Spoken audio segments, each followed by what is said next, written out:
This is Boxing Tickets NI in association with SB Sports in Chaco. We're delighted to be joined once again with the mighty Celt, Tyrone McKenna. What's happening? It seems how's bad. The COVID all right? COVID's all right. It seems bad. Obviously, now we're used to obviously calling you the pound for pound king, and obviously it was how do we work it in now? No matter what the rankings say, I'm pound for pound king. I'll be back. I'll be back right up there. New weight, new me. I'll be a pound for pound king again. Don't worry. Definitely will not be long in coming. And you know, you've always said you're not interested in sort of the glory, you're interested in the money and the big fights, and you know that's what you're delivering. You're going from big fight to big fight. Not that I'm not into glory. I mean, my glory is different from most people's. Most people's glory is winning belts. My glory is winning slugfests and pleasing fans. The accolades that come with that. Yeah, like a world title would be nice and belts would be nice, but always in my forefront of my mind is the fans and wars, and that's what my glory is. So I wouldn't say I'm not going for glory. I'm always going for glory. That's my main thing. It's a memorable fights that people will think on in years to come, going, oh, do you remember such and such? We're here when Tyrone McKenna had a war and everything else. Obviously, we're 3 months on from the Prograis fight. I'd probably say you're probably still disappointed the fact that probably what went on in Dubai, obviously more the fact that, you know, there was no reason that fight could have been cut. You've had worse cuts in other fights, and it just seemed to be that there was a different rule set with the judging in Dubai. Yeah, I just think it was inexperience with the doctors. I mean, they over in Dubai, they're only starting to get boxing fights and shows on there, and then they aren't experienced in what happens in boxing and what should be allowed and what shouldn't be allowed, and what fights should be stopped and what fights shouldn't. And sometimes I just think like they maybe should have flown in experienced judges and experienced doctors. Or sorry, they did have experienced judges there, but they didn't have experienced doctors there. And I think they should have flew ones in from America or Ireland or the UK or something that are experienced in that, because these are big fights. There was world title fights on that bill. There was my world title eliminator on that bill. So I think the fight was kind of let down because of the inexperience of the doctors. I'm not going to say that I would have won the fight. I mean, Prograis was unbelievable. He dropped me, but I had done everything I said I was going to do, which was go out, take his best shots, laugh at him, and wave him forward. And that's exactly what I've done. 4 rounds, I took severe, heavy shots. I mean, Prograis hits hard, and then he started easing up. He started tearing a bit, and I could feel it. You can feel that in the ring, and that's what I felt. And I felt like it was come back. The 4th round was okay. The 5th round, I feel I won. 6th round was going well, and then I felt like it was getting into kind of a war that I wanted, and then for it to get stopped, for the cut that it stopped it actually opened in the field, and it was a smaller cut, and one above it opened in the field, and it still didn't get stopped. I mean, and it was the 2nd round. I opened up. This was the 6th round. This opened up. So like, I don't think there was any point in not getting stopped. But I mean, after they didn't even try and put stitches on them. They tried to put dumbbells on it. That's how minor the cut was. It's ridiculous. Like Tommy McCarthy, he had 17 stitches in his fight, and he didn't get stopped. So yeah, that's the only annoying thing. But look, it is what it is. It was a massive fight. It was a massive opportunity. I'm glad I took it and I enjoyed the fight. And I don't think I lost anything from it. So yeah, I gained a lot of experience. I guess probably the other annoying thing was as well is during the fight, obviously the doctors were in the corner and people was trying to give instruction, and I was screaming at the TV going, the safety for fighters, yes, but let Pete give you the instruction in the corner. Yeah, I mean, the rules are, I mean, the doctors didn't know the rules of boxing, because if a doctor wants to interfere, he has to do it on the clock, not the break. He's not allowed to interfere in the break because that's the coach's time.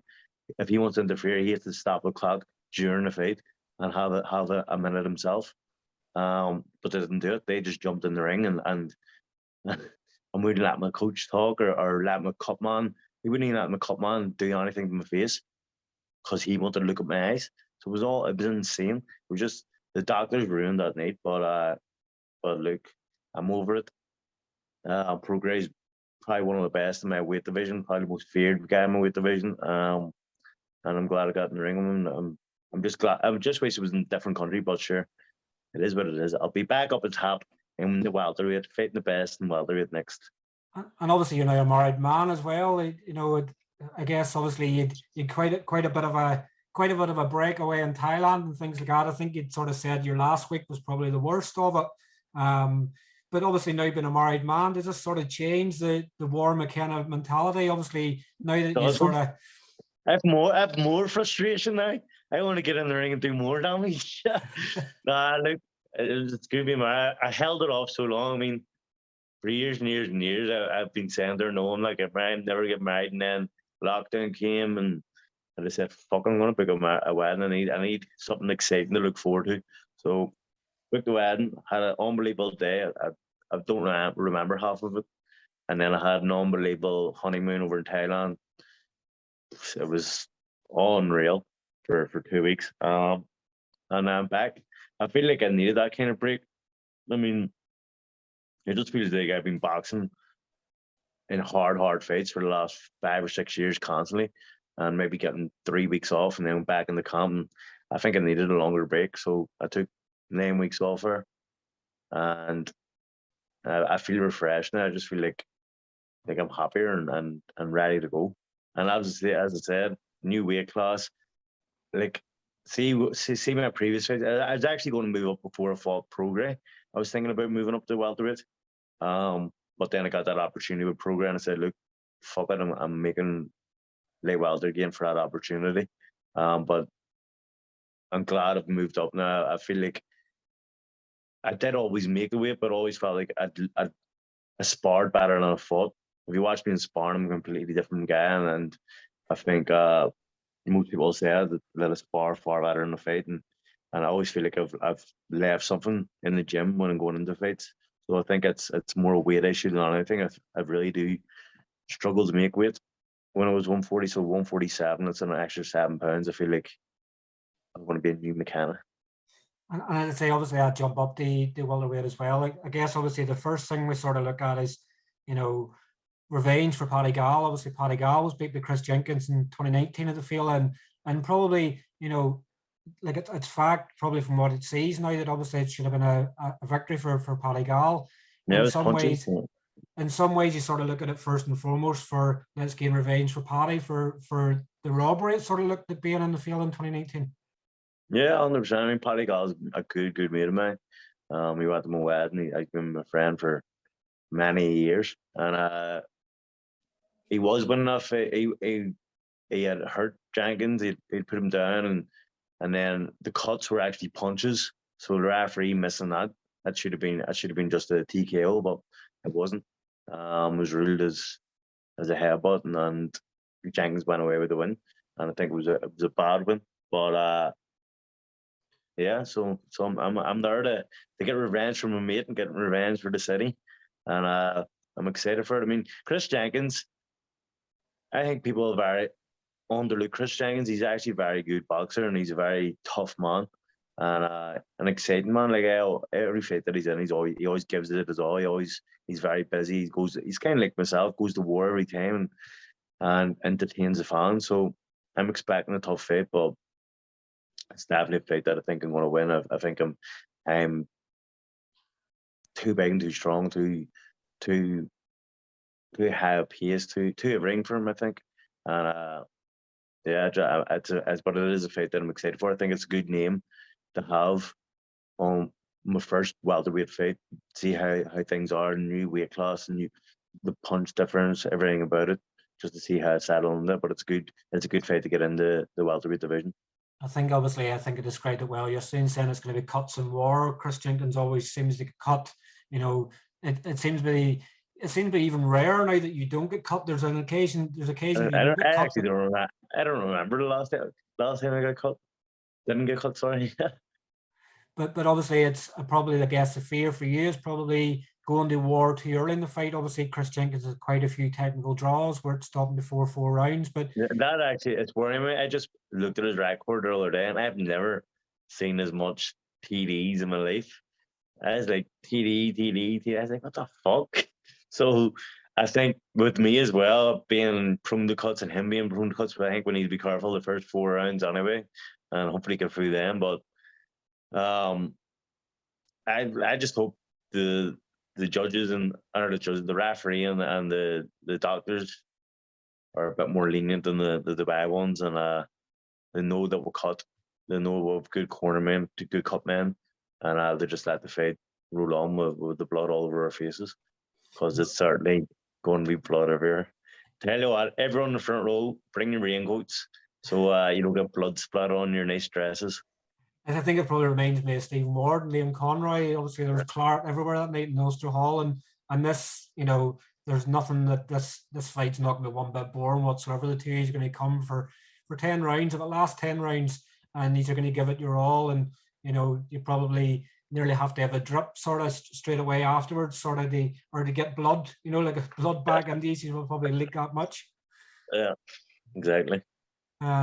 You're obviously now into the podcast world as well. Obviously, how did that come about with Sean?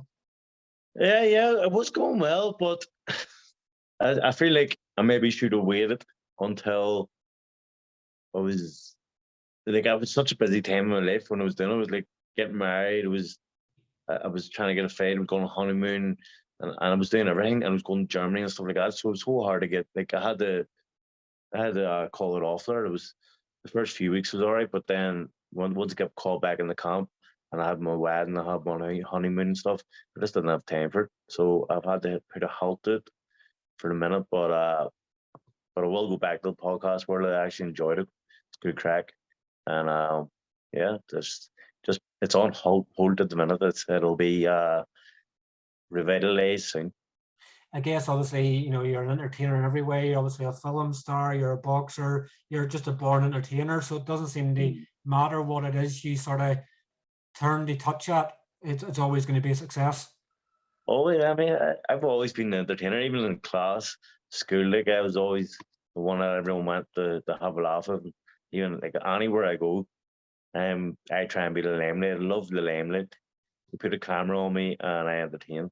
So that's just me. It's always been me since I was a kid. But yeah, I'm born entertainer, as you say. And obviously back to the SSE, obviously it's just 4 years, obviously past your fight with Jack Catterall, which was a war, and we're obviously going back to the SSE for another war. I'm guessing obviously it's another Conlan card. I think it's your third card with Mick. I think the homecoming card failing last year, and obviously now this one, so it's your third fight in a Mick card. But what a card you're obviously getting back into Belfast with as well. It's we've Irish domestic fights. We've obviously your war with Jenkins. So every Mick show, it seems I'm in a war. So this will be no different. I mean, last year in the field it was a war. The year, or Jack Catterall was a war. So this one, I don't think it'll be any different. I'm, as I say, always that I'm going for a war. Like I'm not going for anything else. I love wars, and this will be no different. I think Jenkins will be the same. He's got war mentality, so it's definitely going to be one that's going to entertain the fans. It's going to be one that's worth every penny of the ticket sales. I'm excited for it. I really am. Like they were throwing out other names. There were exciting fights. There was Robbie Davies Jr. There was Florian Mark who was thrown out. And that guy beat Sam Maxwell, IBO champion, was thrown out. But they were declined, unfortunately. And like I just want exciting fights. All of them were exciting fights. But then when I heard Jenkins, I mean, he mightn't be as big a name as some of them people, but he's as exciting as him. He's always in a good fight. He's always entertaining. So I said, yes, I'll take him 100%. It's a fight I know the fans going to enjoy it, and everyone likes an Ireland v UK kind of clash. And I think that's what was missing in this show until my fight. There wasn't really a domestic kind of battle going on, and now there is. So I think there's two all Irish fights, but I mean, like me v Jenkins is a fight that's going to get the fans excited, I believe.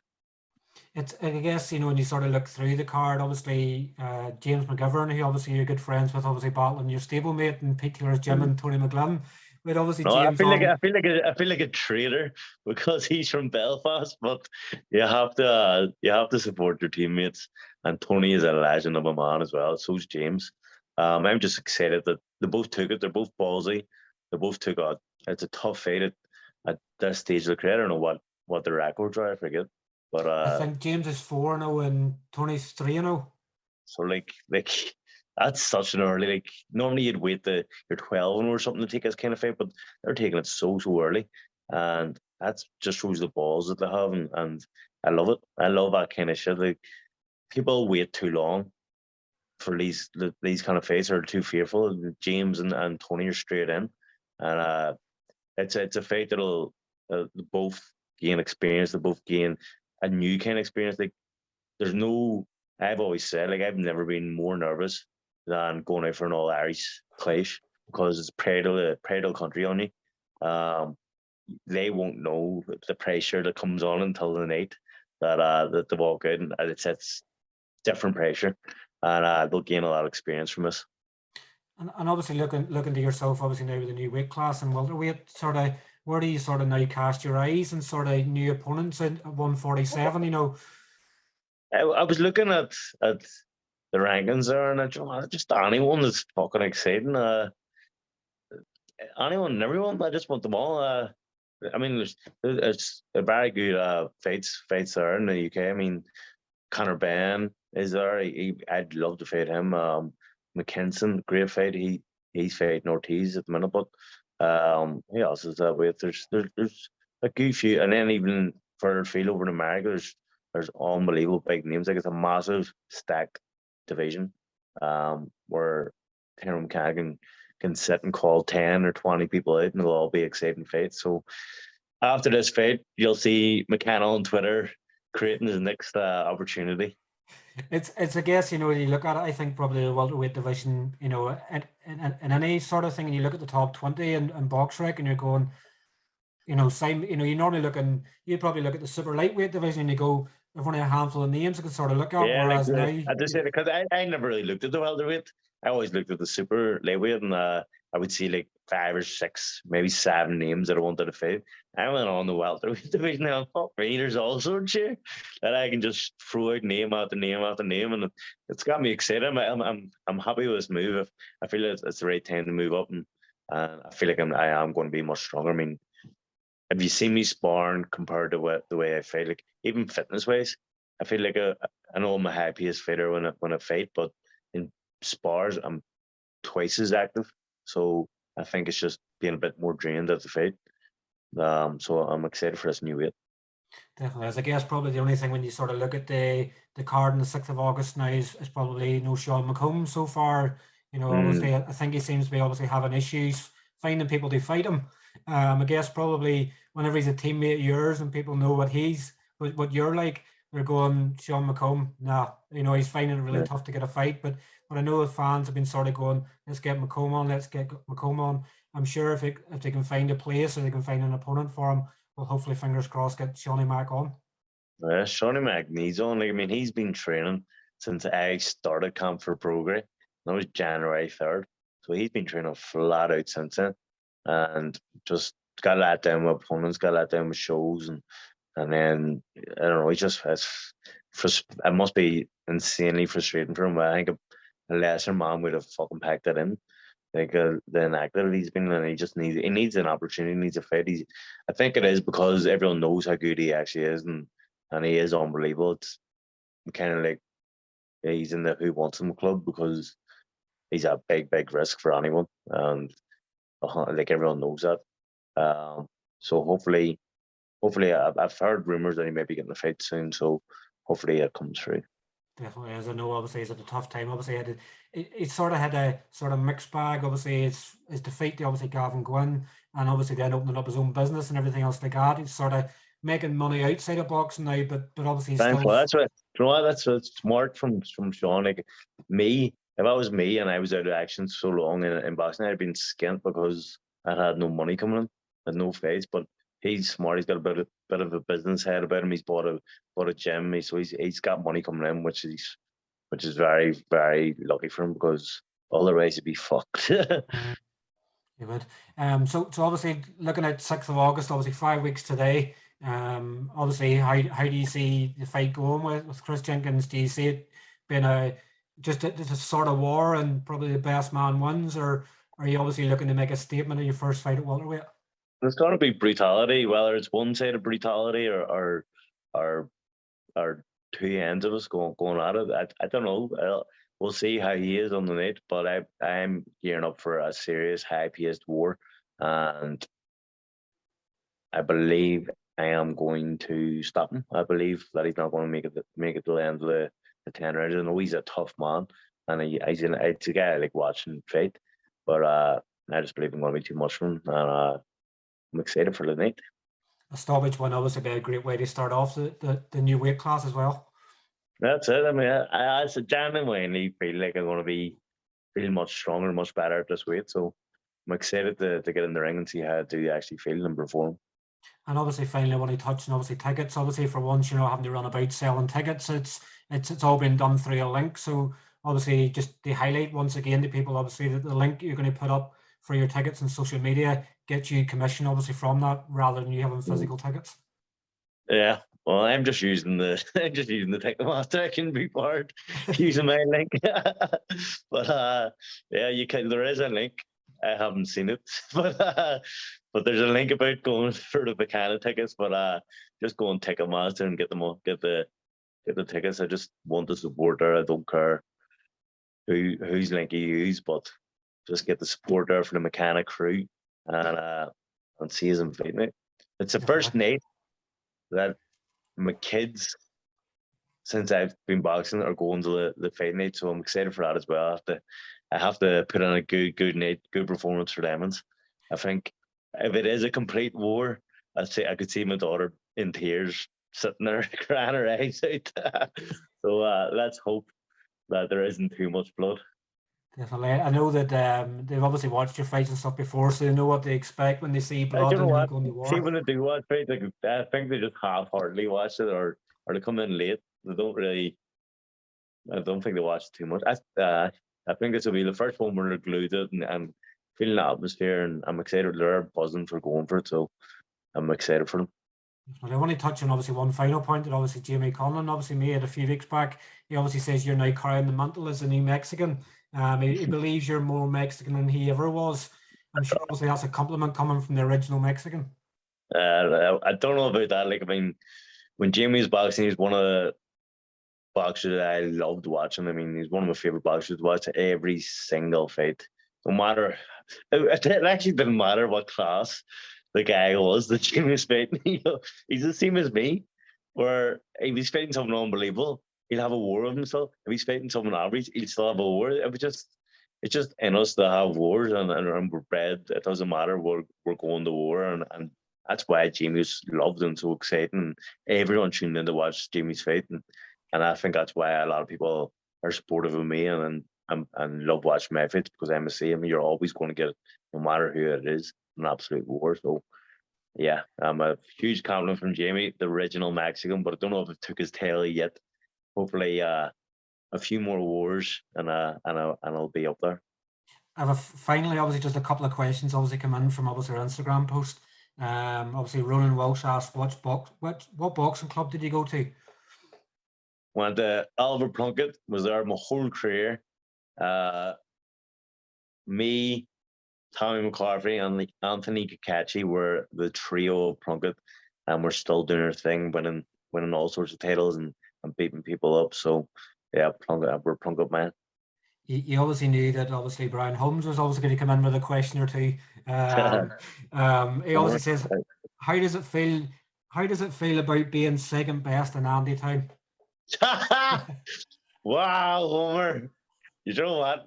His tongue's up fucking get catchy too much. Do